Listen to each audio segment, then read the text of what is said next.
Okay, good evening. And time is 7 o'clock. Let me welcome council and all the members of the audience to tonight's council meeting. Please join me in standing for the invocation to be given by Council Member Freeman. Bow our heads. Dear Lord, thank you for this day and thank you for all the blessings that you give us. Thank you for the blessings that we take for granted. Please allow us tonight to be thoughtful, inquisitive advisors, thoughtful as we consider the issues of the day, inquisitive to view all sides so that we can advise and make decisions that are the betterment for everyone in the town. We ask all this in Jesus' name. Amen. Please join me in standing for the Pledge of Allegiance. I pledge allegiance to the flag of the United States of America and to the republic for which it stands, one nation, under God, indivisible, with liberty and justice for all.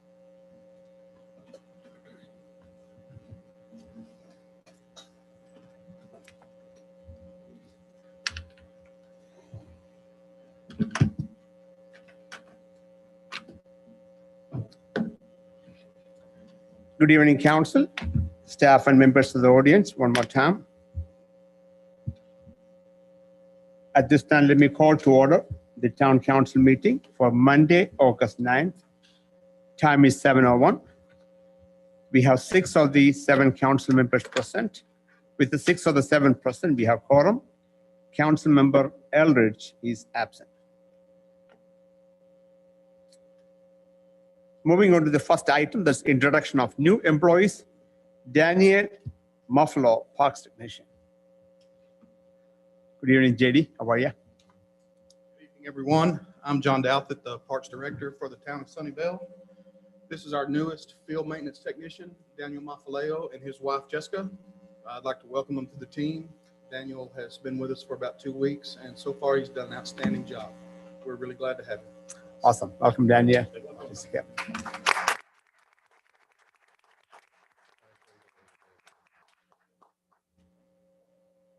So, Daniel.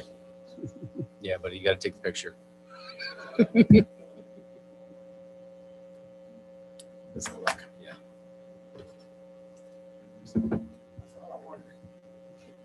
Yeah.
Okay, moving on to announcements. Pursuant to Texas Government Code Section 551.0415, Mayor, Council, and the staff may make announcements.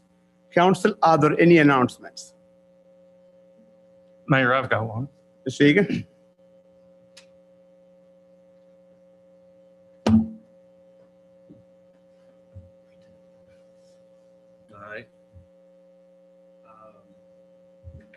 On behalf of the Jones family and myself, I would like to thank the Sunnyvale EMTs, paramedics, and Sunnyvale PD for their composure and concern for family members as our loved one was moved from our home and taken to Baylor Regional Hospital in Sunnyvale. Not only for the outstanding efforts on the specific day of our loss, but also in the days and weeks prior where transport was needed. Thank you. Thank you. Are there any announcements? Staff, any announcements? Susan? Yes, sir. Just a reminder that the deadline for applying to serve on a board or commission is approaching. I believe it's the 17th, Rachel.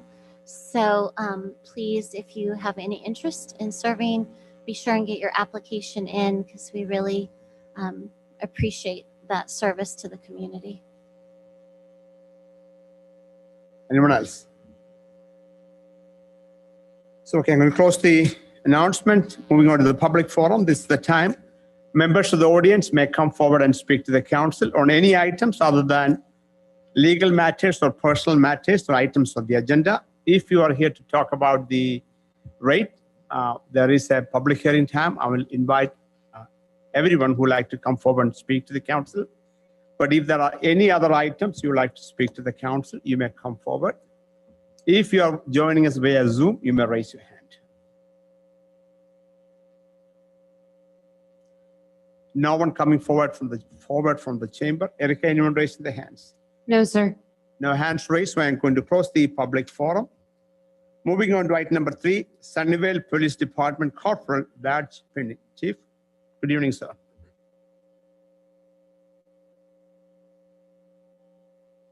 Mayor, council, can I get my officers, honorary members to come up tonight?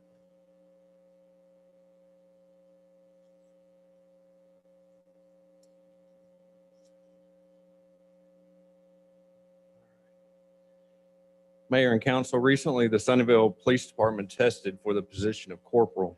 The corporal position is a first-line supervisor position that was created so that a supervisor would be present to run the patrol shift in the absence of patrol sergeants, such as if the sergeant is sick or on vacation or on leave, that type of thing. The candidates went through a rigorous physical agility test as well as a written test over departmental policy and servant leadership. And the process was completed with the final interview with the chief. The 4 candidates selected for the patrol corporal positions have over 40 years of combined patrol experience and are some of our most tenured officers. At this time, I'd ask family and friends to come up. We're going to pin their corporal badges on them to go along with their new chevrons on their sleeves. And please help me in congratulating Corporal Sarah Borchers, Darnell Franklin, Fields, and Tommy Bedingfield.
All right, next item is consent agenda items. Council, there are two items on the consent agenda. Item number 4, that is approval of minutes of the regular meeting of the town council for July 26th. And item number 5, consider and act upon a minor plat for one lot totaling 32.5 acres. That's a case number 1705-PLT/Clay Commerce Center.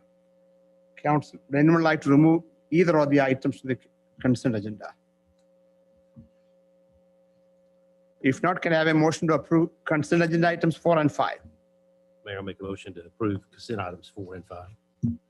Motion made by Mr. Allen. Is there a second? Second. Second by Mr. Freeman to approve consent agenda items 4 and 5. All in favor signify. All opposed, the motion passed 6-0. Mr. Eldridge is absent. Moving on to the discussion and action item portion of the agenda, item number 6.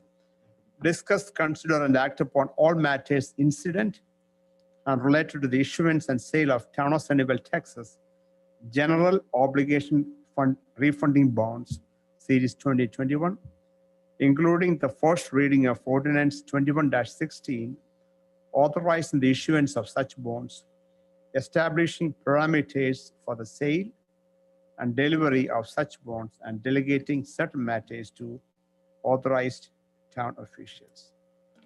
I know Shuri is not. Would that be Ms. Guthrie? Yes, sir. Good evening, ma'am. Mayor and council, I have Eric Maha, the town's financial advisor, is here tonight with a PowerPoint. Just to give the background on this, it's not unfamiliar to you. We've spoken about it during your budget retreat and then a couple other times. But just to kind of, for your benefit and the benefit of the public, Eric's going to go over kind of some of the details about it, and then we can move on to adopting the ordinance. Good evening, sir. Mayor, council, good evening. As mentioned, Eric Maha with Hilltop. I believe it's coming up. I have paper copies if you would like those, but see the information on the screen. The item before council tonight Eric, is- would you go state your name and address for the record, please? Yes, Eric Maha, actually 323 Lakeside Trail, Thank you, Sunnyvale. sir. Tonight, the item before council is an ordinance called the parameter ordinance. And one of our roles as financial advisor to the town is to look for opportunities to refinance or refund bonds. And similar to the discussion we had earlier this summer, one of the town's bond issues becomes callable this coming February. And so we're getting close to that window to where the town can consider refinancing that bond issue. We put together some of the figures tonight for council, and I'll go quickly through it. Page 3. The series we've identified is the series 2013 bonds. There's 2.5 million eligible to be refinanced, and as I mentioned, that is eligible come this coming February 15th. The interest rates currently range from 2.5 to 3%, so it's actually a low interest rate. But you'll see in today's market there is an opportunity to save some. Page 4.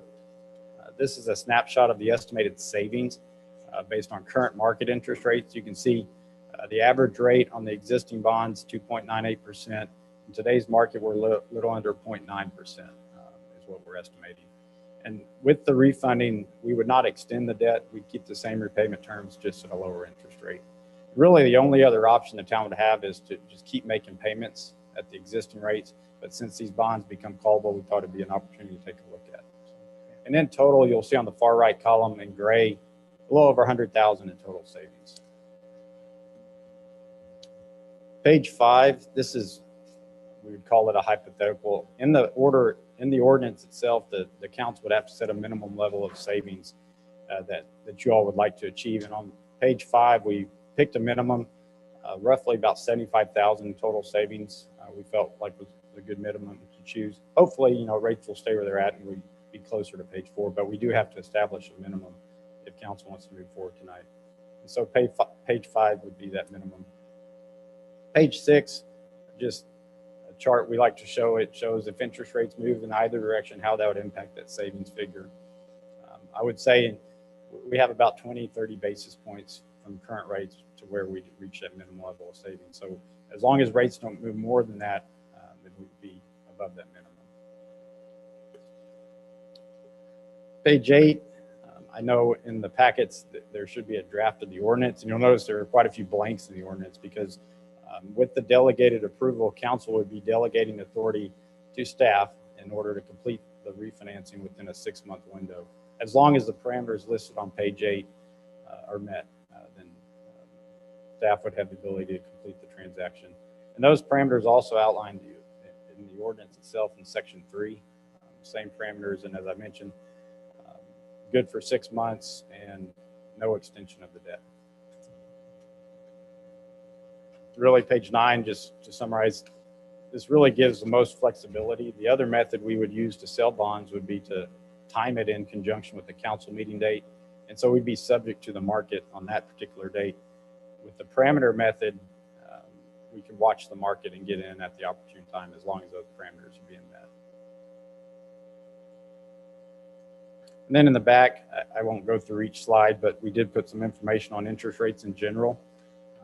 Pages 11, 12. You can see just historically, I think the message here is interest rates are still at historically low levels. If you follow the news, I think we're starting to hear the word inflation more and more, and that has a negative impact on interest rates in our market. And so that's something we're keeping an eye on. The hope is within the next month or so, we'd finalize and lock in the rates, and then it would be fixed going forward. So, as Ms. Guthrie mentioned, the town has gone through this process before, so we wanted to bring this before council this evening. If there's any questions, I'd be glad to answer those. Thank you, Eric. Council, any question for Eric? I like savings, so thank you. Let me open up for public comments. If there is anyone from the members of the audience would like to come forward and speak to the council, on item number 6, you may do so at this time. If you are joining us via Zoom, you may raise your hand. No one is coming forward from the chamber. So, Eric, anyone raising their hands? No, sir. No hands raised. So I'm going to close the public comments. Council, are there any additional discussions or questions on item number 6? Mr. Brown, you have a question? Just a comment. I think this is a great idea. I'm glad we're doing this with this method, this parameter method, and the savings look very good. I hope we can get a good rate. So thank you for bringing this to us. Thanks, Eric. Okay, if there are no other discussions or comments, can I have a motion with respect to item number 6? I'd like to make a motion to approve Ordinance 2116, authorizing the issuance of such bonds, establishing parameters for the sale and delivery of such bonds, and delegating certain matters to authorized town officials. Okay, motion made by Mr. Freeman, Second. seconded by Mr. Clark to approve ordinance, item number 6, ordinance 21-16. Everyone heard the motion? All in favor signify. All opposed, motion passed 6-0. Mr. Freeman, Mr. Eldridge is absent. Moving on to item number 7. Eric, thank you so very much for your help. Thanks, sir. Item number 7, discuss, consider, and act upon second reading of ordinance 21-14, amending section A1.003 of the Code of Ordinances, updating rental and other fees for the use of parks and other town facilities, and repeal subsection D, tennis court rentals. Ms. Guthrie, Ms. Guthrie? Yes, sir. This is a second reading, but we had some new information come to us, I think at the end of the last meeting as well as between, and I had sent you an email about this, but now I want to follow up for discussion purposes. So as you know, the actual ordinance really doesn't address anything other than, in this situation, the cleaning fee, and also making the tennis courts not reservable, that it's just first come, first serve. But as part of this original discussion and over 2 work sessions, we also were amending our rules. And so more items are covered in the rules than are in the ordinance. So this discussion would cover both of those. So based upon all the feedback that we've gotten from the chamber and the garden club, I wanted to suggest maybe a meeting in the middle of what the suggestions were, and to make their cleaning deposit for those 2 partnering organizations refundable. So they could either, each time they rented put up the deposit, and then if everything is in the same condition when they left, receive that back, or they could put it up for the year and just leave it to roll forward. Either way, whatever's best for them. But basically, as long as everything was, in the same condition, they wouldn't have to pay. So that was one of the suggestions that I had. And then the second one was, if you recall in the rules, we were going to limit all users to only 2 rentals per year. And by feedback of the chamber and the garden club, I wanted to suggest a compromise of up to 4 rentals. So doubling what anyone else is able to rent to make that 4. And I think there are members of the garden club that are here tonight that are interested in speaking. So. Okay. Thank you, Ms. Guthrie. So at this time, let me call for public comments. If there's anyone from the members of the audience would like to come forward, you may please do it at this time. Yes, ma'am, come forward. And if you're joining us via Zoom, you may raise your hand. Go ahead and state your name and address for the record, please. My name is Sylvia Carter, and I live at 209 Tanner Creek Circle in Sunnyvale. Good evening, Ms. Carter. And I've been in Sunnyvale a total of 27 years. And I'm the president of the Sunnyvale Garden Club. And I would like for your support on this vote. And the Garden Club has supported our community and our schools for 60 years. And we have another thing, we have 7 meetings a year. So we're going to have to find someplace else to have our meetings.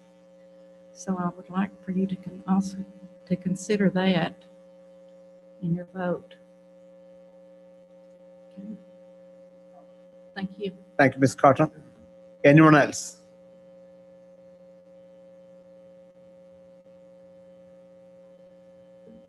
Okay, no one else is coming forward from the chamber.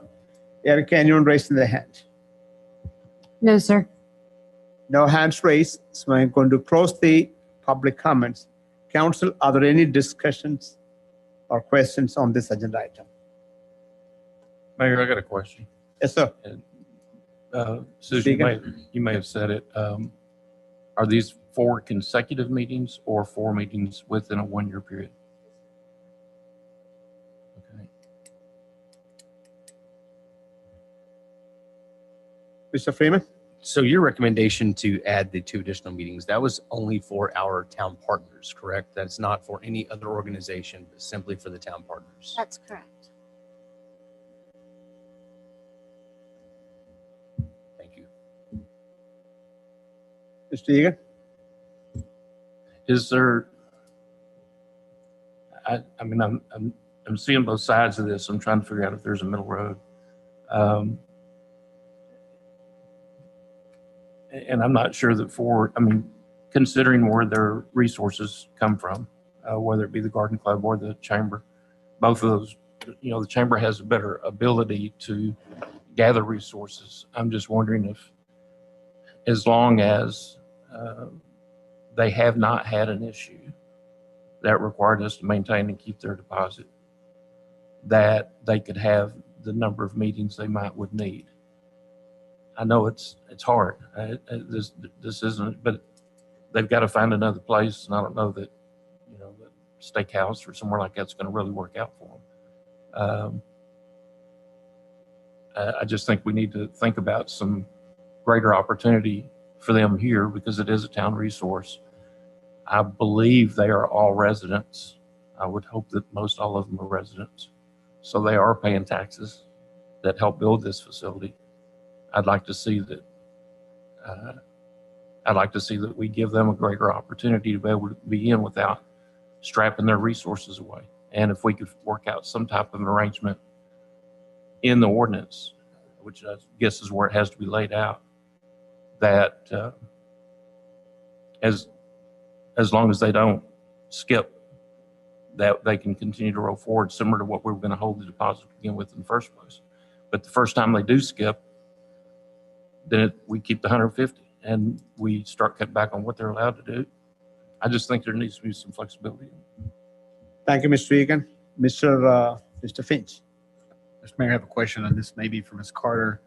At one time, I believe the garden club was able to use the school facilities. Is that still an option for the club? Were you still meeting at the school at all? I want people to be able to hear you, that's why.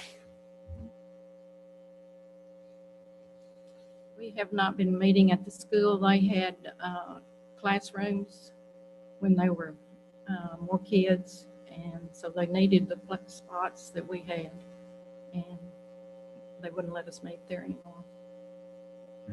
Okay. And Mr. Egan, we have 62 members now, and the majority, I mean, maybe a handful that don't live in Sunnyvale. Since Ms. Carter is here, does anyone have any questions for Ms. Carter? So let me ask you out of curiosity. I know during the COVID time, you were using other facilities. Is that a consideration for you, or you think that's financially too burdensome? Like, for example, Hop Coffee here, or any other local place. I'm just asking. Right. The big picture is, right, we are trying to encourage different organizations to support town businesses. Not that you are not individually supporting, but I was just asking, is that a possibility, or is that too much of a financial burden for you?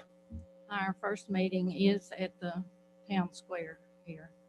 It's a night meeting, but if it should rain or something, we don't have an alternate place. And then Christmas, we have meet in a restaurant or somewhere like that. And then 2 meetings a year, we take field trips. We actually have like 9 meetings per year.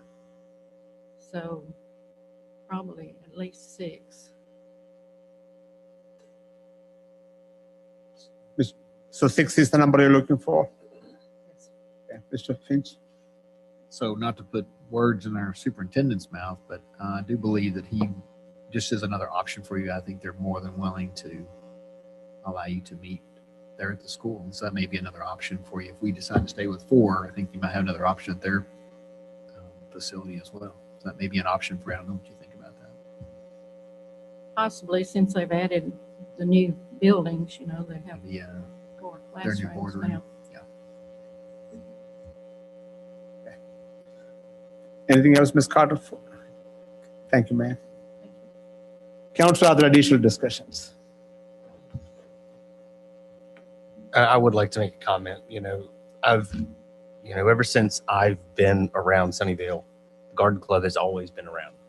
One of my really good friends growing up's grandmother was at the Garden Club, and the Garden Club has been very helpful throughout, like I said, ever since I've been in Sunnyvale. And if we can help them out anyway, I would be more than happy to do that. If there are other places that you could go, I mean, that would be excellent. Without any other alternatives, I mean, it's asking for a couple more meetings than what we had initially thought.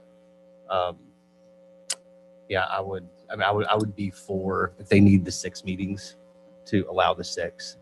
But, again, if there are other alternatives, I mean, it would be great to, go some other places as well. So that's just my thoughts. So when you say 6, you talk about partners, not just, right? That includes the chamber then.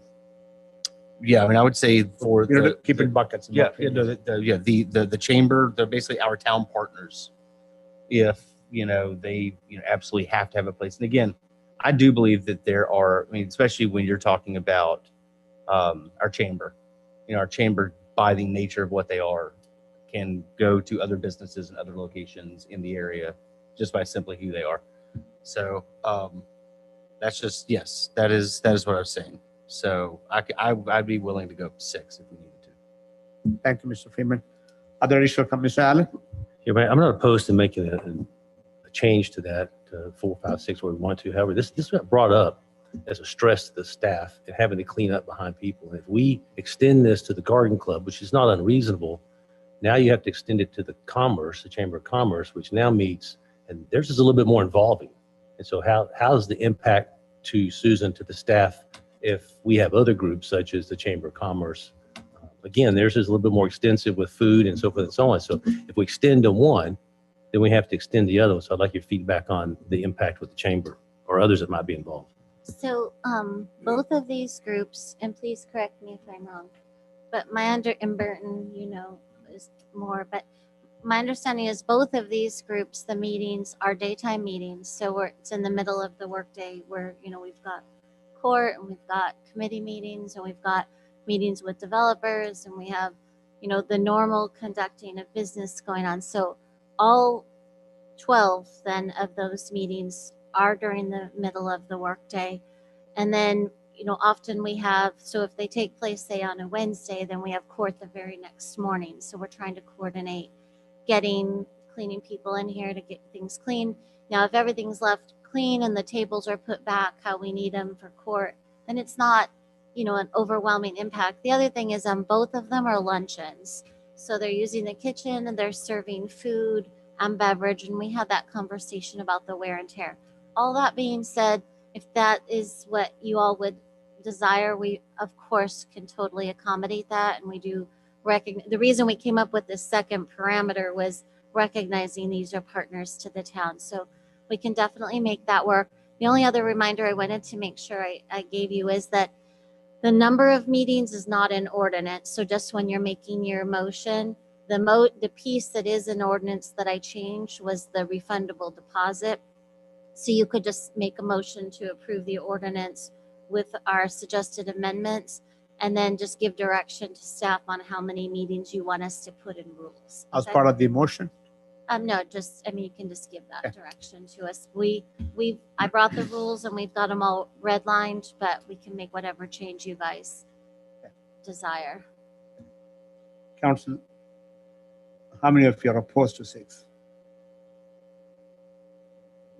I'm comfortable with 6. I think that's fair. And if there's issues, we can address them, I think. Okay. So that's the direction for the council. So council, if there are no other discussions. Mayor, Yes, Mr. I do Adam. have a question. Yes, sir. On another topic, we had an incident at the park this weekend that had an extensive cleanup. And I'm curious, when I'm looking at this, is the deposit for the park rental is $100. I'm curious what our cleanup approximate cost was for that this weekend. And also, do we need to change our deposit to cover such an event? So you're correct. We had quite the mess. The deposit, I believe, was $100. Where's JD? Yeah. It was $100 deposit. Our team was there for hours cleaning up the mess, the stains to the concrete, broken glass bottles. They were on their hands and knees going in the grass trying to find the glass pieces so that the child, didn't cut their feet.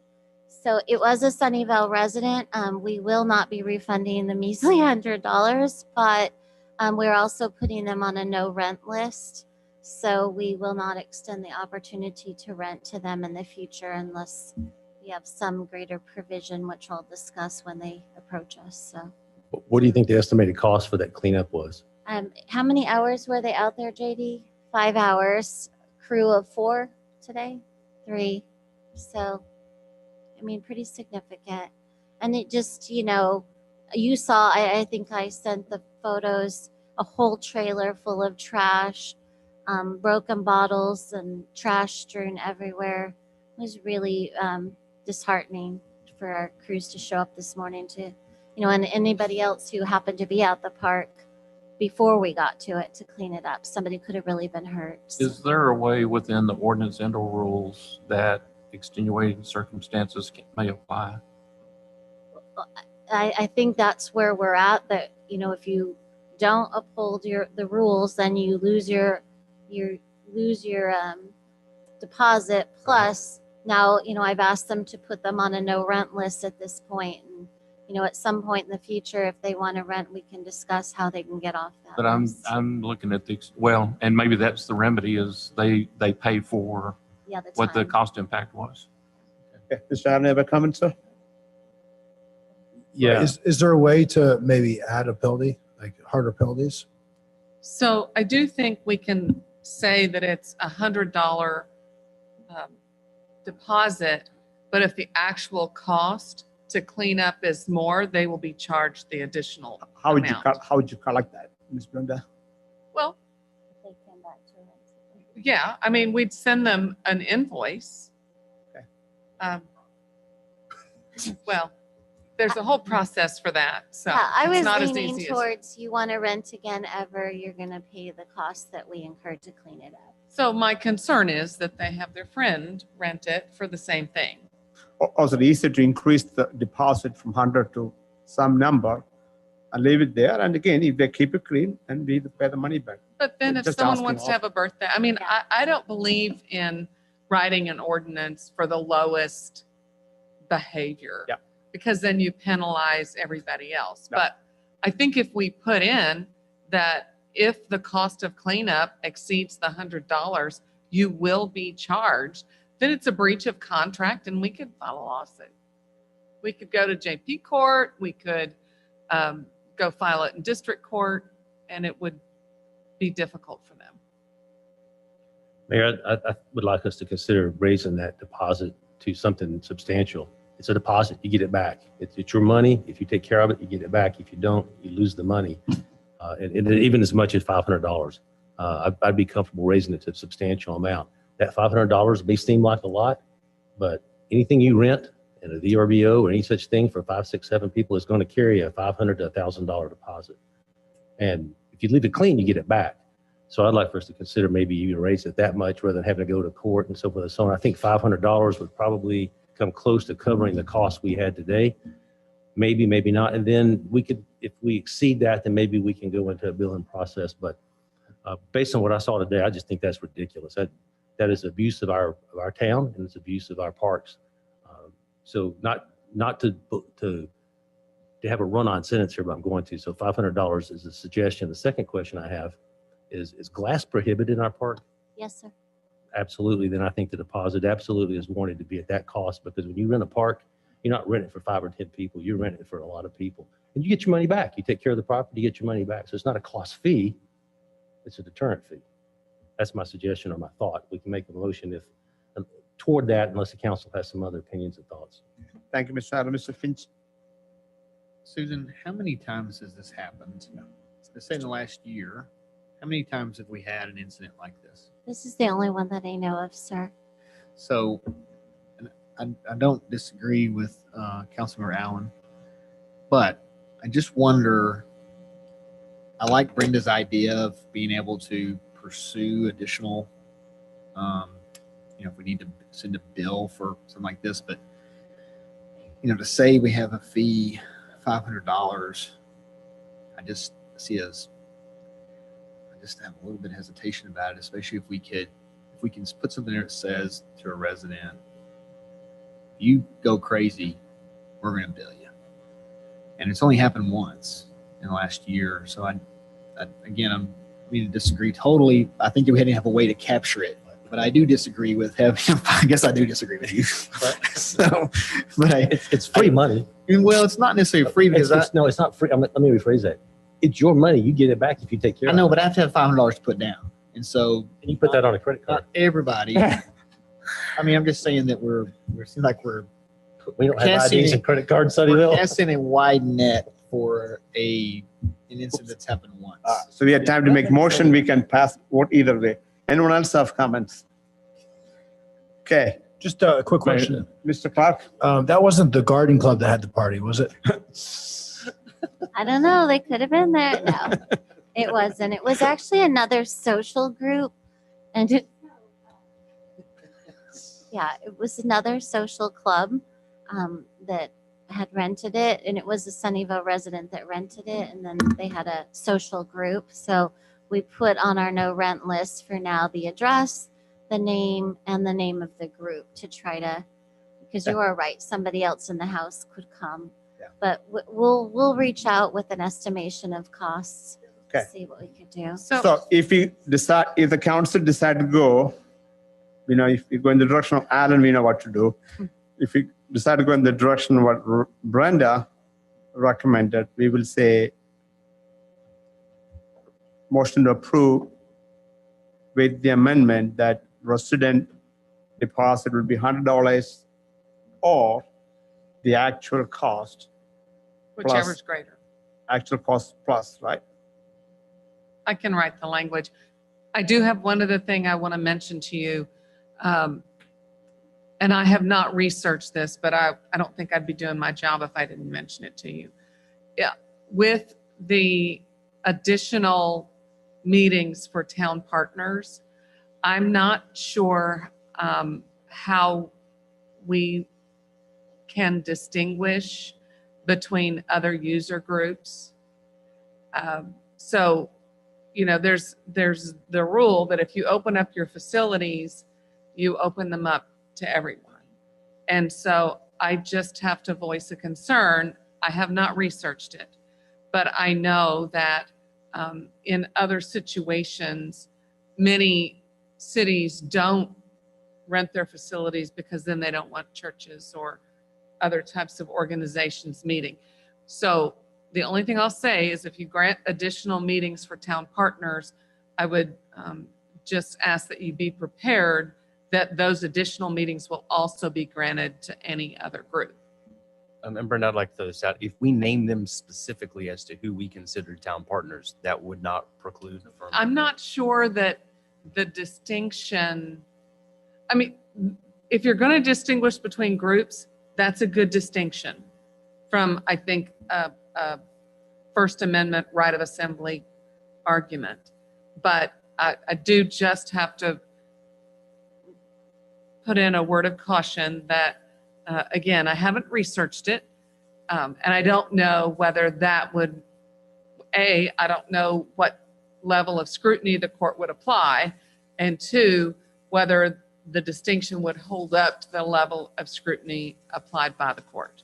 So Brenda, let me ask you this one. If the council decide to move forward with the 6 meetings for partners and keep the rest for 2, and after your research, if you find something different, then is that a amendment we can make to this one, Susan? Is that an option or? Yeah, and as I was saying, that distinction is in rule, not in ordinance. So It'd be a policy, not in the ordinance. Okay. Okay, so come back and advise us if you find something different. If you say, hey, guys, we are putting ourselves at risk, because I don't think 6 for every organization is the right number. I don't agree. I think 2 for every organization is the right number. 6 partners may be an exception, but not for everybody. Mayor, I have a comment. Yes, Mr. Egan. If the motion gets raised at $500, I won't vote for it because I don't think it needs to be $500. I agree. There's a sensitivity to one instance that I think we just need to let time go, water go under the bridge and see if we have a consistent problem that occurs in the future. Again, there's a sensitivity to it. I didn't like it either, but in all the years I've lived here, I don't think I've seen something like that. So I think $100 is where the number ought to go. And of course, the 6 meetings and the caveat that town attorney put into it that we're able to extend any additional charges above the $100 fee. So I'm going to call for a motion here shortly. So whoever wants to jump first can make any motion you want. Yeah, I'll make the motion. I didn't call for motion. You didn't. I thought you just asked. I said I'm going to. Okay. Council, can I have a motion with respect to item number 7, please? Mayor, I make a motion on item number 7 that we increase the number for the garden clubs. I don't think that's a motion. We're not going to make that as a motion? No, that's. Yeah. So, Okay. I'll amend the motion that we accept item number 7 as is, with the addition that we take the council's suggestion, our legal counsel suggestion, as far as reclaiming deposits, using the wording that she used, if we exceed the cost of the $100 deposit. okay. Motion made by Mr. Allen. I'm going to state the best I can to approve item number 7 as presented with the change on under section 2A, fee park rental residential deposit, $100 or the actual cost of verbiage to be determined by the town attorney. Is there a second? Second. Second by Mr. Finch. Everyone heard the motion? Are there additional discussions? I actually do have a question. Mr. So Freeman? I know you said that it's a rule. The 6-4. Did that need to be a part of the motion or no? The ordinance is good as it was. Okay, awesome. Thank you. Are there additional discussions on this motion? If not, all in favor signify. All opposed, motion passed 6-0. Mr. Freeman, Mr. Eldridge is absent. Thank you. Garden Club, we appreciate your service. And you do a lot for this town on a volunteer basis. We appreciate all of you. Thank you. Thank you, Brenda and Susan, for marking the details. Appreciate it. Okay, moving on to item number 8. Discuss, consider, and act upon the first reading of ordinance 21-15, amending ordinance 16-11, regulating traffic in certain areas of town, and amending the time of the school zone. I can't remember who that's going to speak that. I got it. Mayor. Mr. Creed? Yes, sir. Good evening, sir. Thank you, Mayor and Council. The school has elected to change their dismissal times back to a more traditional 3 to 3:50. So we're needing to amend the school zones to reflect that. Currently, they come on at staggered times and for much longer duration, and they had a completely different set of staggered times on Fridays. So they're all going to be uniform now. So we're going back to the old, but I need an ordinance to be able to change those lights and change the signs. Okay. Thank you, Mr. Creed. I'm going to open up for public comments. If anyone from the members of the audience would like to come forward and speak to the council on item number 8, you may do so. If you are joining us via Zoom, you may raise your hand. No one coming forward from the chamber. Eric, anyone raising their hands? No, sir. No hands raised. We're going to close the public comments. Council, are there any discussions or questions to staff on item number 8? It does not. You have a question, Mr. Park? And this is something we'll have to do typically for every school year. I think we discussed that. Only if they change their dismissal times outside the span. I give 30 minutes on each side, but it was such a drastic change. And we changed it really drastically for COVID last year. And they had a Friday dismissal that was hours differently than the Monday through Thursday. So if they don't adjust them too far out, we still got 20 minutes or so, each end, I wouldn't ask for a council adjustment. But for this, I have to have it. Right. Okay. Thank you. Are there additional comments? I have a question. Are there times posted on the signs, or is it just when flashing? There are times posted on the signs. So we're going to have to change the signs in? We are. Okay. Okay. If there are no other questions or discussions, I call for a motion on item number 8. Mayor, I'll make a motion to accept item number 8, ordinance 21-15 as presented. Motion made by Mr. Allen to approve item number 8 as presented. Is there a second? Second. Second by Mr. Crock. Everyone heard the motion? Are there additional discussions? If not, all in favor signify. Motion passed 6-0. Mr. Eldridge is absent. Moving on to item number 9, discuss, consider, and act upon resolution 2130 requesting that TxDOT work with the town to include utility conduit installation as part of the upcoming US80 project. Mr. Jenkins, good evening, sir. Good evening, Mr. Mayor, Council. What this resolution is concerning is, as you know, TxDOT is in the design process to reconstruct Highway 80 through the entire length of Sunnyvale. Hopefully, we'll see some plans from them in the next 6 to 12 months, depending on their schedule. Also, of course, as y'all know, is that the town has identified areas along that eastern part of Sunnyvale, along US 80, that are in need or will be in need in the future of additional utility service at such time as development in that area picks up as we anticipate it will do. The town's strategic plan has identified this need, and there are projects included in our annual CIP committee evaluation to address that. The resolution primarily concerns the eventual need for a sanitary sewer conduit that's going to go in the existing creek bottom of that small tributary of Long Creek that basically runs from north to south, roughly in between Pascal Road and East Fork Road. There's a large area in that sort of central section of 80 that does not have sewer service at all currently. At some point in the future, that sewer line is going to need to be installed. So the intent is to work with TxDOT to try to get a conduit installed whenever they rebuild the highway, so that whenever the time does come to put that sewer line in, we don't have to do an extremely expensive bore to get that sewer line in place. It makes much more sense from an economic standpoint to try to do it whenever US 80 is reconstructed. Over the last few years, as we have worked with TxDOT on various projects and various discussions, we've sort of informally discussed this with them, and they've indicated a willingness to work with us in this regard. So this resolution is something more or less to sort of essentially formalize this. That way, as things move forward, as you know, there may be staff changes on the TxDOT end. It sort of keeps this front and center as this design progresses, and that's basically what it boils down to. Mr. Jenkins, quick question. When you say utilities, you're talking about sewer only or sewer, water, gas, high-speed internet, all of them? This would primarily be sanitary sewer, since that is a town service line. That having been said, those other utilities, private franchise utilities such as gas, so on and so forth, if those needs are identified and we would work with franchise utilities, those could be incorporated as well. In terms of water, my expectation is that any water would primarily be hung on the new bridge for East Fork Road when it's constructed. That having been said, we can certainly look at that as well.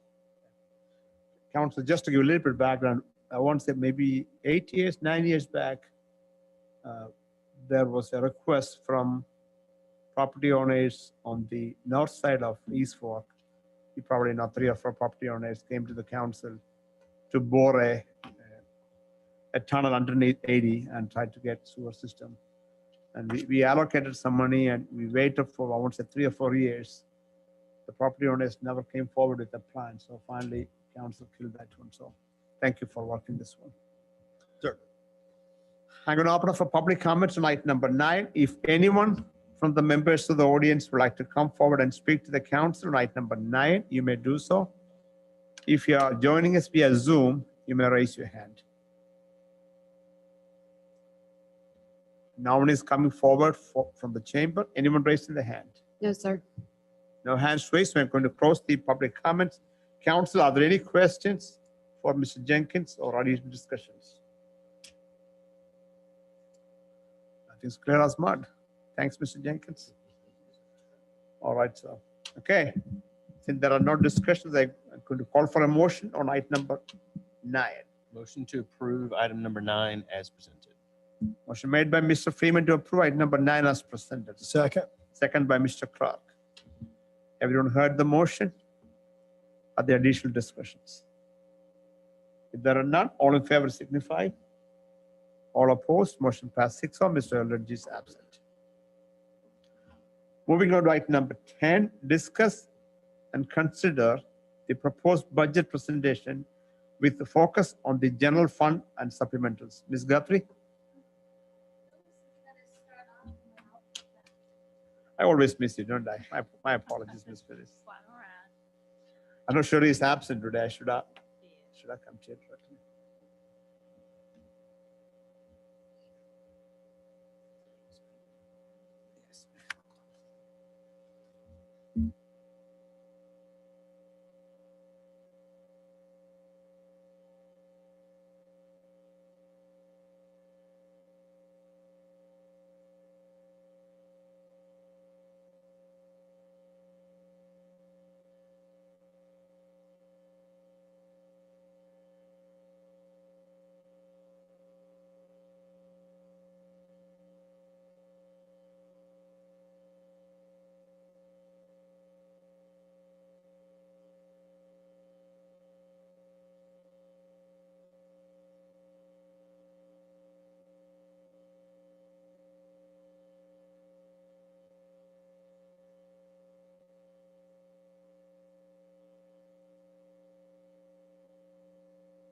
Ms. Guthrie, we are ready. Good evening. Good evening, Mayor and Council. In accordance with the town charter and the laws of the state of Texas governing home rule cities, we're presenting the 21-22 proposed Ms. budget. Phyllis, may I ask you to get a little more closer to the mic? At my age, I can hear very well. In accordance with the town charter and the laws of the state of Texas governing home rule cities, we are presenting the 21-22 proposed budget with the focus this evening on the general fund and the general fund supplementals. The first slide there is just going to be an update to the budget and the tax rate calendar. Those items that are marked with the red check marks are the items that we've presented previously, and the item with the arrow today is going to be where we're at right now. And that's going to be the discussion of the general fund and the general fund supplementals, and then a tax rate discussion to follow. There are some budget assumptions with respect to the budget that we're presenting as far as the revenues and the expenses go. Property tax revenue is currently budgeted at a rate of 0.4419080, giving us an M&O rate of 0.3100980. Sales tax receipts are budgeted flat at $2,550,000, and 5-year averages were used for most other revenues. With respect to the expenses in the budget, the police department budget does include the addition of a line item for lab fees at $1,330 and an increase for school resource officer phones at $1,152, and that was a request from the school district. Overall, departmental expenses remain mostly unchanged from current year. Budgeted numbers for 21-22 reflect an increase over the current year adopted budget of 1.85%. Lapsed appropriations in the road maintenance budget, anticipated at $2.5 million, will roll into the new fiscal year, and routine road and street maintenance for 21-22 is budgeted at $595,726. Expenses for next year include a payment for the TxDOT advanced funding agreement for the Highway 80 right-of-way. This will be year 2 of 5, as well as a transfer out to the vehicle and equipment replacement plan. Additional. Ms. Phyllis, one question. So you're at 2 of 5. So we already made the first payment? That's correct. That was this year. Gotcha. Thank you, ma'am. A list of supplementals are included in the next couple of slides. They are included for consideration. They are not reflected in the proposed budget that we're presenting tonight. However, funding for the supplementals is available in the current proposed budget. The next slide is just a snapshot of the general fund, just a summary of your general fund. This is based on your amended 2021 budgeted numbers and your proposed numbers for next year. And you can see on this slide, based on the amended budgeted numbers, if 100% we met our revenues and 100% met our expenditures, proposed budget for next year would give us 158 operating days. And Council, I just want to remind, I know you all know, but members of the public may not, that this is not the full presentation of the general fund. That actually occurred on July 12th. We just come back whenever we've made any changes to the general fund to update you on changes we've made. So that's what that is today. And then the next slide you can see is the list of supplementals that you've been seeing for, I think, ever since the budget retreat. We've been presenting this same list with just a few modifications. We added the 2 items at the bottom of the list. And by the way, if you need to look at this closer up, it's the bottom sheet on the pack I just handed you, just so if you want to look at it a little closer up. We added the animal shelter site design for $30,000. As you know, we purchased property, and so we just need to do a preliminary site design, not not a full design, but something that gives us an idea of what it would cost to build that facility. And that we have an RFQ ready for that. And then the second item we added was the Community Rec Library Center to do a feasibility study. The majority of this is budgeted in the 4B budget, but they cannot pay for library, so we needed to just take that little piece of that and put it here in the general fund. So the areas that are shaded, which is the 3 firefighter paramedic positions, the step plan pay, the outfield fence at Jobson Park, and the patrol officer, those are the shaded items, are not funded. But everything else at that tax rate is loaded in terms of being able to cover the cost. We haven't loaded it into the in-code report, but we have enough money to do that. And that's the $224,307 at the bottom. So again, that's at the 0.44 tax rate. If you'd like, we don't need any action on this tonight. This is really more for your information and any feedback that you wanted to give us on the supplementals. But our next item is also talking about the tax rate and the revenue that that'll generate. So if you'd like, we can move into the next item and then have kind of a comprehensive conversation about the two together, or you can give me feedback on this at this time. Let me just take the public comments, if that's okay with you. Certainly, sir. Okay, let me call for public comments on item number 10. If there's anyone from the members of the audience who would like to come forward and speak to the council, you may do so. If you're joining us via Zoom, you may raise your hand.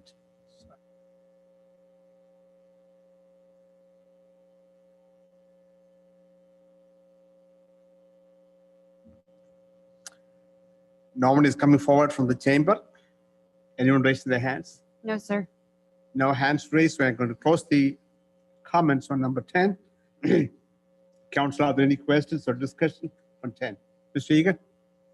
Susan, I just got a reminder more than anything. On the AFA for TxDOT, over the 5 years, is that a fixed number each year?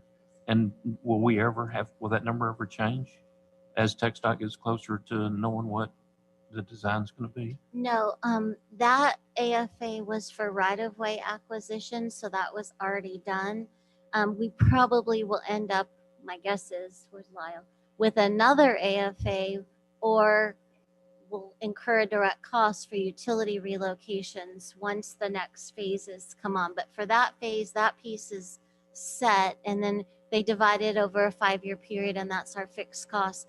But I would, if you recall, when we adopted the CIP this year, we placed items in the CIP as placeholders saying, hey, this is on the horizon, so that if, people of the future don't lose sight of, you better be planning for this because it's coming down the pipe.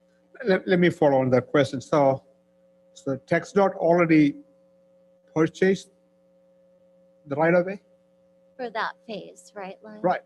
Let's let Lyle. I just want to make sure how the number is fixed. Well, we already have the agreement with So our Invoice liability is capped. Our on liability. that piece. Yes. Yeah, right. As Susan said, on that particular piece, that's locked in. That's a done, pardon the term, that's a done deal. I believe what Susan was referring to in far in the future, as I mentioned to you a little while ago, TxDOT is working on this design project, and they're still working on the plans for the portion that covers the lion's share of the alignment within Sunnyvale. And there are going to be some non-reimbursable town utilities that are going to have to be relocated. It's kind of similar to what we did for the Highway 352 project. Y'all may recall a couple of years ago when we did an AFA for that. And that's what we don't know yet. So that's a separate deal than what Susan is referring to for the current AFA. So just to be clear on this portion of the AFA, do you know whether TxDOT already got the right-of-way? That's my understanding, is they purchased all the right-of-way that they need for the project. Either way, our liability is capped. Yes, sir, that's correct for this part. I got you. Okay.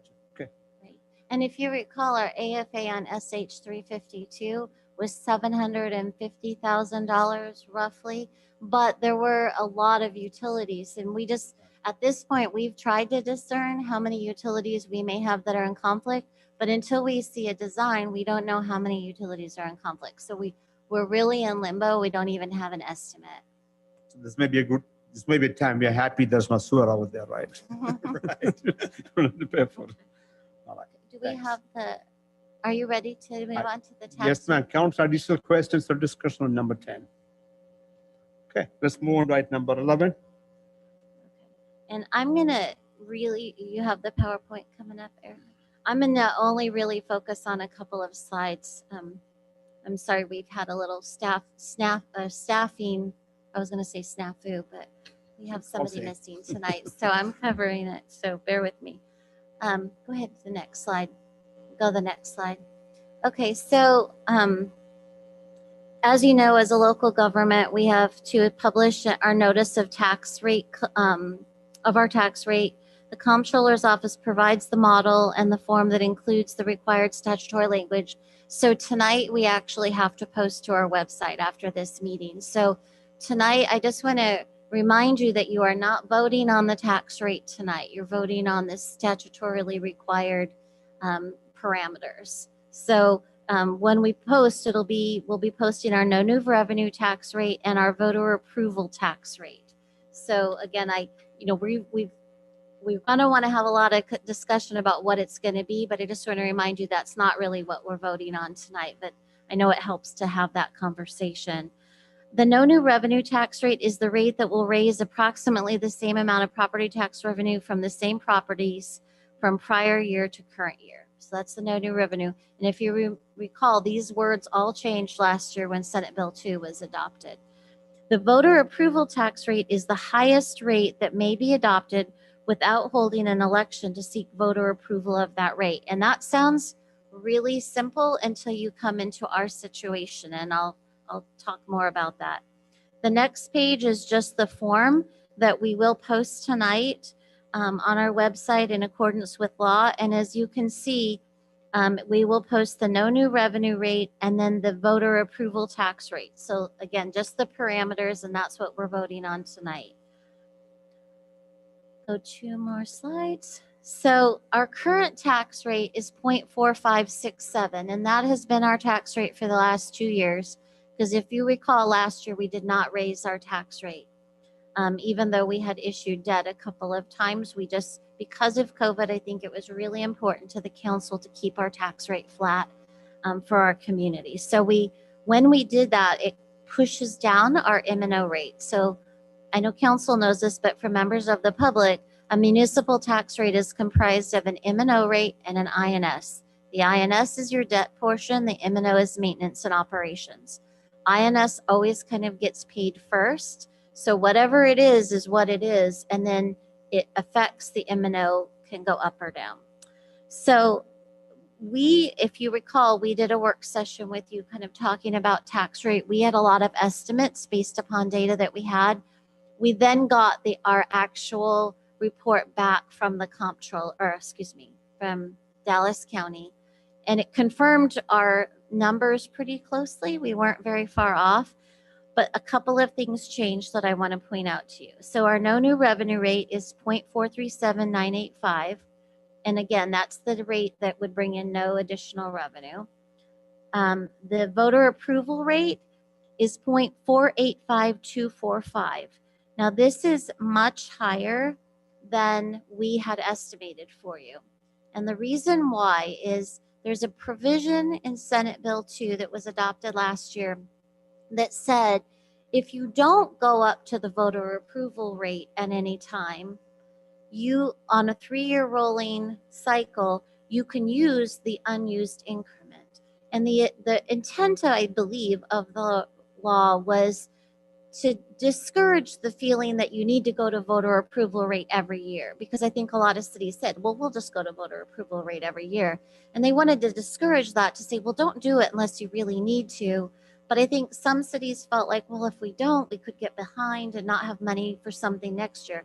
So they included this provision that you could kind of somewhat bank that money. And then if at some time you needed to go back up to 3 years, you could, and add that to your rate. So because last year we did not go up to the voter approval rate, the council felt like, well, let's stay at 4567. We didn't go to voter approval rate. So we had what's called unused increment. So it automatically gets added to our voter approval rate. So where our voter approval rate probably would have been about 0.441908, instead it's 0.485245 because it's adding that unused increment. That's as clear as mud, I'm sure. The de minimis rate, I'm not wild about. It was put in place for cities of our size. But what it basically says is if you go above your voter approval rate, anywhere from 3.5% up to what used to be the rollback rate of 8%, you're not subject to a mandatory election. You don't have to hold an election, but you're subject to petition. And for me, I mean, I just wouldn't do that unless we had a really severe situation. So, and you do notice de minimis rate is less than the voter approval rate, which is only because of our unused increment. Okay, so that brings to what do we propose we do for this year. So we kind of have two options for you. And if you bring up this sheet, and actually I think the new one had 3 options. It does. The new one has 3 options and I'm missing it, Phyllis. Does the one you have 3 options? Okay, good. All right, so the first option is to go to 0.441908. That's what we have loaded in the budget right now. That includes all supplementals except for the shaded supplementals. So at that rate, we're ready to go. And that would have been our original voter approval rate. If we go to that, then that increment, thank you, ma'am, that increment would continue to roll for 2 more years if we didn't use it. The second option is to go to 0.4567, which is our current rate. So we would be keeping the rate flat for all of our taxpayers, but it would actually provide for an additional $221,577. And if we did that, my recommendation would be, again, it's keeping the rate flat, and that we would use that incremental revenue for one of a couple of things. And my suggestions would be put it towards our DeMaic Street replacement program, or put it towards closing the gap on the amount that we're short to be able to award the contract for design of Collins Road Phase 2, or put it in a capital account so that it could only be used for something like moving on to pay for architecture for the animal shelter, or if we have any unknown shortages for the fire station.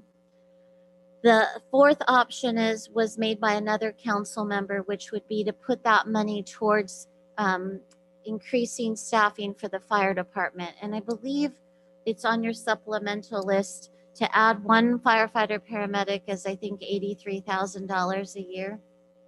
So for that amount of money, you could hire at least 2 firefighter paramedics. So those were the options that for me, that if you were going to do this, I wouldn't just add it to operations as, operating budget, but I would make a very specific purpose for it. The third option would be to do something in the middle so that we'd still be lowering the tax rate, but we would not generate the $221,000. We would instead generate $110,768, and that would be going to a rate of 0.44493040. So it was kind of just something in the middle to give you another option. Again, tonight, we actually are just voting on the voter approval rate and the no new revenue rate so that we can move forward with posting. But I do think, moving into the rest of budget, we need to have an idea of what direction you all are interested in heading. So with that, I'm happy to answer any questions. So Councilor Me, go ahead and open the public comments. At this time, let me call for public comments on item number 11. If you are here and present, you may come forward and speak to the council. Or if you're joining us via Zoom, you may raise your hand.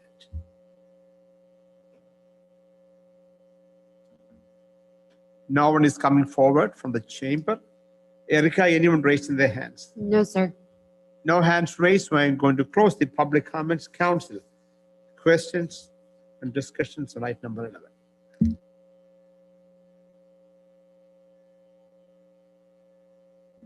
Mayor, I've got just one comment. And again, I know staff and everyone are working hard, and I appreciate the presentation. Well done. We still have close to $750,000 in reserves over and above what the minimum reserves are. So I think we don't want to forget about that. And we definitely don't want to forget about it and then go in and say, well, let's go up to the 0.48. I think that would be a bad move. We seem to be in pretty good shape across the board anyway. We can stay where we're at. Let's work down that, as I've tried to do ever since I've been here. Let's work down that operating reserves. Because as I've said before, the town is going to get their money. We may not get it because somebody's in arrears of paying their property taxes, but we will eventually get that money. And even the charter says 90 days. So, if we can get the 120, I think that we're going to be sitting pretty, and we're going to have the money to do some of the things that Susan talked about, that the increased tax rate would probably allow, that would allow us. We can do that without increasing the tax rate. Thank you, Mr. Egan. Are there additional discussions or comments? Mr. Clark? I agree with Council Member Egan. I don't think we need to go to the voter-approved tax rate of 0.48. For now, I'd be comfortable with the 0.456 and set that now, and then we have room to work down, with the goal to work down. I think that puts us in a good place to move forward. Thank you, Mr. Clark. Mr. Freeman? And I'd like to just echo, we're not voting on the actual rate. We're basically putting in place a number of which we cannot surpass. So we can actually go down from the number that we proposed today. Again, the 4.8 would be way too much. I would kind of just agree from the parameters that we have on the proposed rate. I think that's perfect parameters for what we're trying to get accomplished today. Thank you, Mr. Freeman. Are there additional discussions or questions on item number 11?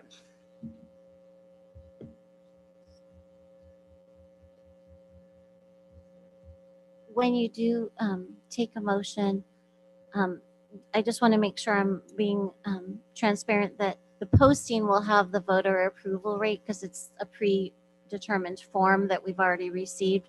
So just if you could say we're going to post for the voter approval rate and the no new revenue rate, but you're giving us direction that you want us to move forward with whatever the other rate is. And then the other thing is we do need to also set the public hearing for the proposed tax rate to be held on September 13th, 2021. So it's kind of if for your purposes, is probably going to be a 3-part. So the one resolution, but you're acknowledging that the posting that'll go up tonight is the voter approval rate, the no new revenue rate. And then you're giving us direction on kind of the max that you want us to work with for the next part of the budget, and then set the public hearing. So, clarification. So the direction to staff on what rate council wants you to work towards, is that part of the resolution? Or that is just a So the resolution is actually setting no new rate and a no new revenue rate and calling a public hearing. okay, so now new rate is 0.437985 and the water approved tax rate is 0.485245, and the public hearing for tax rate is on September 13, 2021, correct? Monday. Okay. So council, if there are, Mr. Finch, you have a comment? Sir? So from what I heard Susan say is that we need to set no new tax rate, voter approved rate, and then we need to give some direction on. So after the resolution, then we have another debate about what we want it to be. Okay, I got it. Mr. Adam? Yes, Susan, on the chart that you gave us, at the very bottom, it's highlighted in yellow, that it appears that the excess funds were going to be designated. And is that correct? We're going to designate it for CIP safety. Is that correct? Those are my recommendations, but you can designate it for whatever you want. Now, I don't want to confuse the excess funds that Council Member Egan was talking about. Those are funds that will be what we call excess reserves after we finish out this budget year. We really won't have a firm number on those until probably November. In November, it is our intention to come forward with our recommendation that you take those and move them into street replacement, street maintenance We estimate right now probably about $950,000, but we really won't know until the books close and everything settles, but that's what we think that will be. But for, again, my recommendation would be a very specific purpose that's capital focused. And Mayor, I think that's my thought process is we're looking at the three sections that were provided to us. The first one at 0.43 is our balanced budget as presented. And the other ones are actually going to increase the revenue charge to the taxpayer. However, if we designate that funds, and I think that allows us as a council to say, hey, we're still below what the voter approval rate, and this money is not just going to go to general budget for whatever we don't know yet, but it's going to go to a designated purpose. And I think that that's a fair way to spend the money. Yeah, good point. But let me ask you council opinion. Are you okay if you make a motion, we pass a resolution on the no new tax rate, voter approval tax rate, and the public hearing date, then I can come back and ask discussion on the proposed tax rate and how we want to use the money. Are you good with that one? I'm trying to get one thing off the way. That'd be okay? Council, I'm going to try to read it, and Brenda and Susan keep me right, and council also. Council, can I have a motion to approve Resolution 21-29, setting a no new revenue tax rate of 0.437985 per $100, voter approval tax rate of 0.485245 per $100, and also setting the date for public hearing on the proposed tax rate on Monday, September 13, 2021. Motion made by Egan. Is there a second? Second. Second by Mr. Freeman. Everyone heard the motion. Are there additional discussions? If none, all in favor signify. All opposed, motion passed 6-0. Rachel, is this the time where I need to call out by individually record the vote? Mr. Clark? Yes. Mr. Finch? Yes. Aye. Mr. Allen? Yes. Yes. Mr. Freeman? Yes. Mr. Egan? Yes. And George? Yes. And those who are opposed to it? None. Mr. Eldridge is absent. Okay.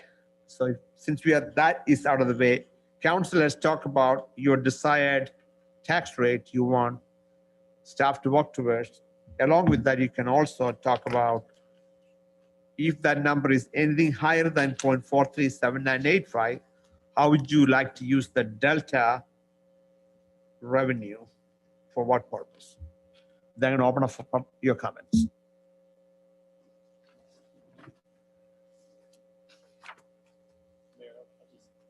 Mayor, let's, No, I'm asking for council discussion. Mr. Adam, on the tax rate, and also how do you want to use that delta money? the tax rate, I'm fine with what we've suggested in Which that is? area. 0.45.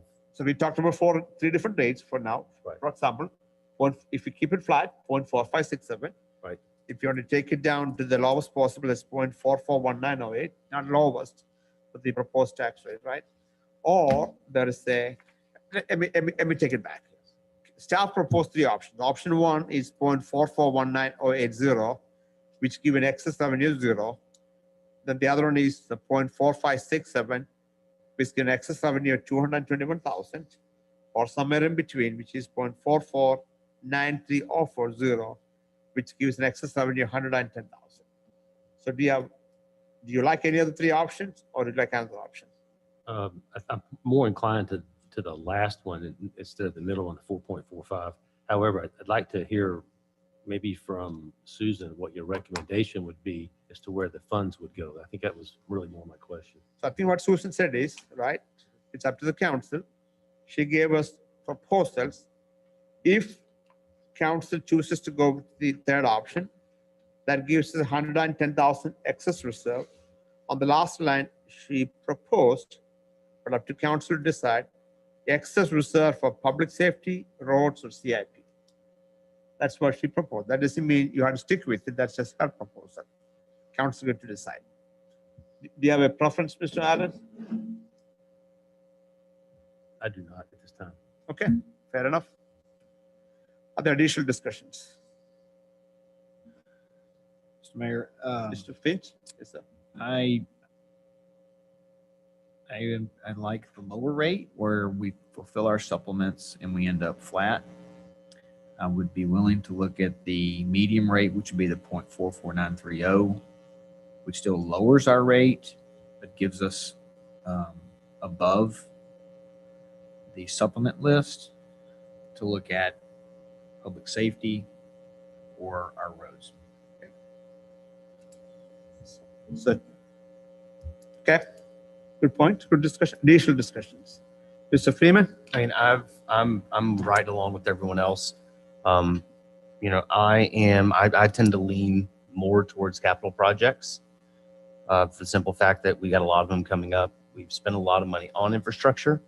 We've got a lot of infrastructure still to do over the next couple of years, and chipmunking away a little bit extra money for that is not a bad idea, in my opinion. But again, I mean, as of right now, that's kind of where I'm leaning. But is the capital you talk about CIP or roads? Yeah, I'm or talking either like or? we've got an animal shelter, we've got roads, we've got a public works building.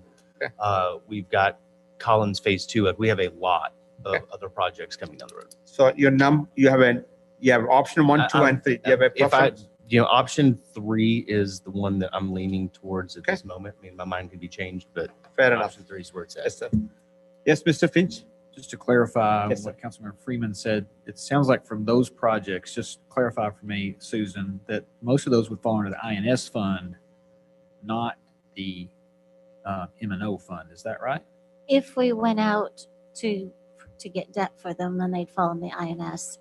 We could use, this money to close gaps on items that we just don't have enough borrowed already. So if it was a matter of, like I think I mentioned, so one of the things I really don't like is when we borrow for design and construction at one time, because there's usually at least a year to 2 years gap. And then we aren't always 100% confident about how much money we need to construct. So we get to the end of a project. I think that was another thing in one of my meetings with one of you. I mentioned we've got 3 drainage projects that are going to be going out to bid in the next probably month that, we borrowed money for the entire projects. It'll be interesting when we go out to bid with all the escalation we've had. Our original estimate's going to be on point. Are we going to have enough money to award all 3 of those? So that's when I say put it into CIP, it's for that type of filling the gaps. You wouldn't want to go back out and get more debt just to, for a small amount, a couple $100,000. Another example of this is when we went out with the RFQ for Collins Road.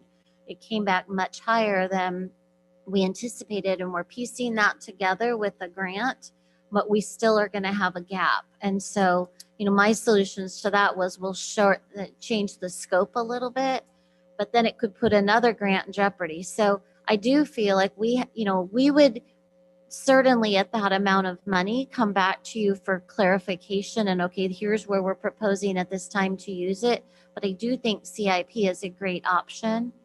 And this was a discussion I had with one of you that for the 100,000, you could add a firefighter paramedic as an incremental cost. So, I originally was leaning towards CIP, but I think that's an option as well. So I think I just wanted to clarify that, make sure we're all on the same page, that as far as debt goes, if we issue debt, the INS fund is preset by the amount of our debt payments. So that number, which is separate from M&O, is preset by the debt we have to pay. So if we go with the higher rate, we're not saying it affects the debt because it's preset by the debt. You can't intermingle the funds, M&O and INS. They have to stay separate. But I think the option 3, 1, 2, or 3, either way, that is a combination of M&O and INS. It is, but if you increase it, does not mean that we're not saying you go out and issue more debt.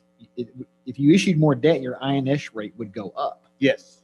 And so it could overall impact the total tax rate if you issued more debt. If your INS rate goes up and you issue more debt, then the tax rate will go up. Regardless of what we vote on here, if we decide to issue more debt, the INS rate could go up. Could go up. And so that's my point, is that even if we say we want to do a lower rate, if we issue more debt and it impacts our INS, the tax rate will go up because the INS rate automatically goes up with the amount of debt payment we have to have. Unless you choose to not allow it to go up, which is what happened last year, Right. if you recall. We issued debt, but that instead of letting it go up, you guys wanted to keep it flat, which then compressed the M&O to make up for the higher Right, I'm just saying it INS. takes from one, Yes. INS is first, like I think you said, INS is paid first. That's right. Debt is paid first, and then it could, like you say, compress. But I just want to make sure we're on the same page about how that works between INS and MO, because it can be confusing Yeah. to keep straight. But also, I think, and I noticed in another meeting, I think sometimes we get a little confused about capital versus INS. INS is debt. It's interest and sinking is what it stands for. So if you're paying for a capital project, it doesn't mean it's out of INS. INS is just paying for debt. You can have capital funds that aren't from debt. Out of There's- cash you can pay. Right. Just and like that's the, what you would be doing just like with the this. Collins Road design, you could pay $100,000 for some number Exactly. from cash if you have it. Correct. And I'd like to add just a bit of clarification. The reason kind of why I'm kind of where I'm at with the capital project side of things is because, you know, for the last 2 years, we've had major projects and we've spent a lot of our working capital and added debt on top of that, to the point where, you know, if we could take a little bit of extra capital, put it back kind of to that war chest so that we don't have to go out and get future debt for, you know, or maybe less debt for these certain projects. And I think that is kind of my idea. So, you know, kind of keep us from having to go, you know, maybe not as much debt, or as Susan said, kind of fill in some gaps on certain areas. Good point. Council, are there additional discussions? Mr. Egan? This is going to be kind of a weird question, but the same way that the state allows us to go back and recapture previous unused tax rate, is there anything here, and they do that over a 3-year, I guess, rolling scenario. Is there any scenario where we're going to get backed into a corner? You know, it all looks fine and rosy today, but 3 years from now, are we going to be backed into a corner for some reason? We're not banking on the fact next year or the year after that we are going to get that little bit. But I'm just wanting to make sure from the big picture perspective, we're not backing ourselves into a corner with regard to being able to utilize funds. Well, it would probably be irresponsible for me, since you asked the question, to not say that it is concerning, and we do have to be cautious about pushing that rate too low, because right now we're depending upon constant growth, which is what's allowing us to kind of keep it low. But if we were to hit, you know, an economic hiccup where we weren't having the growth that we're having, if the rate's too low, remember, we've got to be able to pay for current operations, police, fire, parks, that type of thing. So, you know, it is, I think, part of the conversation about, you know, not deferring maintenance, you know, and that's, I think, what Councilman Freeman was talking about, is we've got to keep up our responsibilities to maintain our infrastructure in a quality way. And we're playing catch up right now, which is why every time we get excess reserves, we're sweeping them over into that street fund so we can get this caught up. And I think that's the responsible thing to do. But, you know, again, I'm all for pushing the tax rate down as low as we can get it, but there is always a word of caution in doing that, just if it gets too low. So having said that, would you say that option 2 is probably the better middle of the road approach between the top block and the lower block on the 3-block page? Well, option 2 is actually the highest. Option 3 was the middle of the road. Okay, all right. And I think that was I kind of our misinterpreted attempt to kind of put a foot in both arguments. I think staff can make all of them work, but I wanted to make sure you knew all of the options. Yeah, you're right. available. I misread it. That's kind of where I'm headed to, yeah. Mr. Egan, since you're on the mic, do you have a preference or a direction for the staff among option 1, 2, or 3? It's option 3. It's option 3. 3, okay. Okay. Mr. Clark, I think you're here from you, sir. Yes, so I'm in favor of option 3. It allows us to give a tax cut on the rates, and I'm in favor of that. And also I am in favor for public safety, roads, and CIP. I don't think we have to go extremely narrow right now and focus right now. It's kind of early. We don't know what the future holds. But all of those, I think we may need extra money for. So I think having some excess revenue, right here estimated to be $110,000. I think that can be used a lot of places, I'm sure. So. My position again, I agree with my colleagues. I support the option 3, and I am open to the roads or CIP. I know we are balanced the number of days. We anticipate to go from last year, or I should say this current year, we brought it down to 120 to fund $2.5 million for the road. That number is estimated to be at 158. So we have an opportunity to look at mid-year and decide whether we want to take those extra days and spend for roads. That's an option we have. So this $100,000, $110,000 we anticipate. Either we can add that to the road or CIP. Is that a decision we can make a little bit later, or we need to? We can make that later. So currently it'll go to the common fund, but council has understanding that general agreement is that we will put that in the, either, we can move that to the road if we choose to right now, or we could just kind of have the understanding that that will not be touched. Is that fair enough to everybody?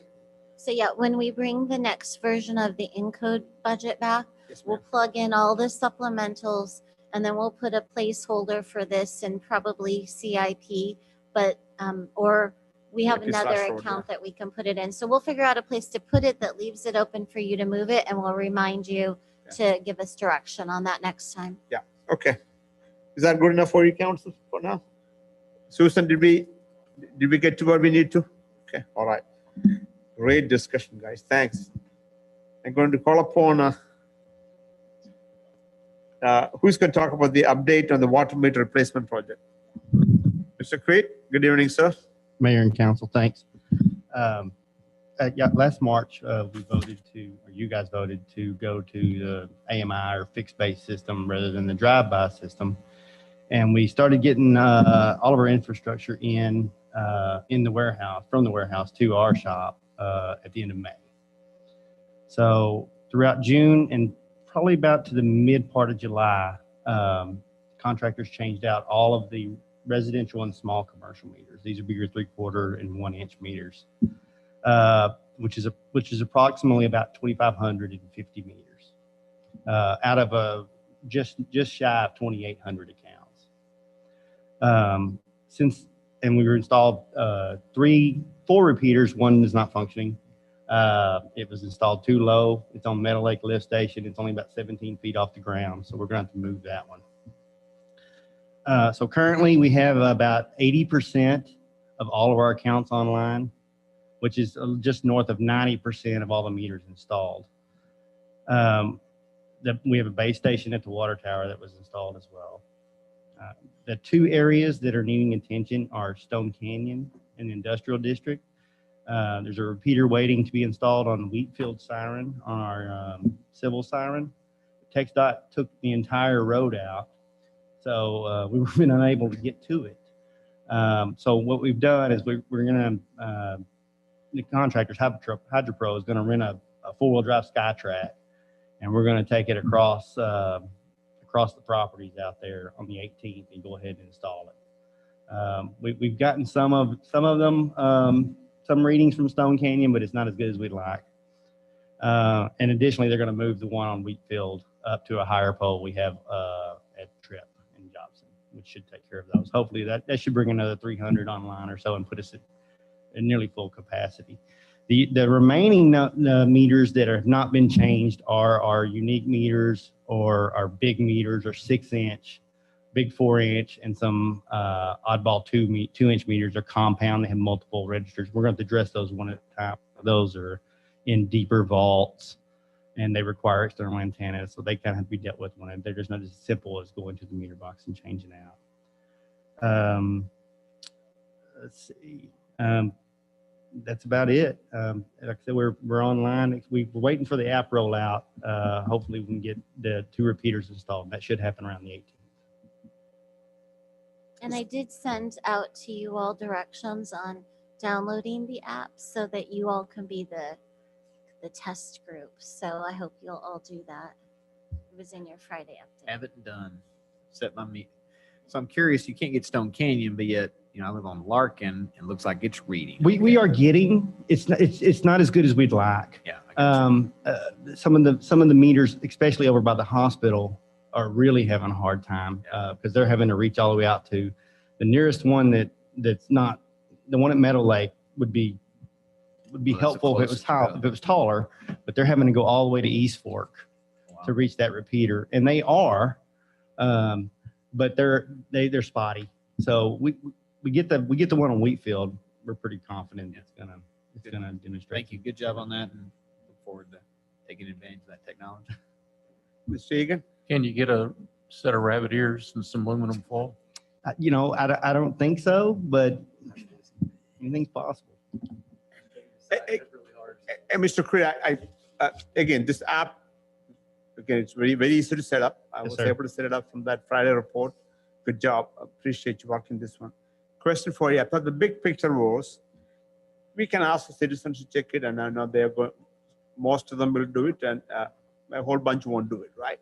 For various reasons. Yes, sir. One of the ideas was, from the staff perspective, we can monitor water consumption. We can. In different zones, I thought. I don't know how many zones. We absolutely can. I can send out a consumption map that shows dark spots. You can see the areas of town where consumption is the largest. Right. I thought somebody will monitor, or you'll get a warning or something. That way, we do. We can go proactively look for leaks rather than. We currently get a list from utility billing of notified leaks from Harmony. The staff at my building also have logins, so we can actually see those as well. And we have been dispatched to check for leaks based on the notifications that have come out through Harmony. It'll be very interesting to get some feedback. As hopefully there are no leaks, but things will happen, right? They will. Things break down. So it'll be nice if you can let us know. I would add one more component that has impacted us is typically during a read month, we would have 7 readers work for about 3 days. Just with the 2,500 online now, we have 1 reader that does the manual readings, and he works about 2 days. And we have 1 half-day driver that reads all the rest. It's a party time, huh? So it has been helpful. I figured out on a daily usage. I'm away. If you cluster the app, yeah, you got that. Yeah. And I would like just to acknowledge Gretchen is here tonight. And, Gretchen is our manager over utility billing, and her and Mary and Liz have been going through a lot of training and really working on the office side of this equation. Gretchen, thank you so much. This has been a good project. So far good, easy to use. So appreciate you. Anything else, Brian? Yes, No, sir. sir. Thanks. Yes, sir. Mr. Egan. Brian, I may have been daydreaming when you said it. Estimated completion. The 18th, we should have all the repeaters online. Beyond the big meters, at that point, we'll be substantially done. The larger meters we're having to do in-house because we're having to schedule with commercial users because they require shutdowns. Right. And some of those are going to take just a half a day just to do one. So those will be ongoing. So you figure by end of budget year, end of this budget year, that short of new ones that come online, you're pretty much. Yeah, probably. I wouldn't be afraid to say that. I mean, depending on when infrastructure comes in, we find the problems, But overall, it's just the big meters is the only thing that's left. So. Thank you. We're close. But try out the app and make sure you tell us, because when we roll it out to the public, I want to make sure that, yes, sir. So let us know if you find any issues or things that we need to explain up front. Thank you. Very easy to set up. You know the account number though. Great job. Anything else, council? Any questions for the? All right. Awesome.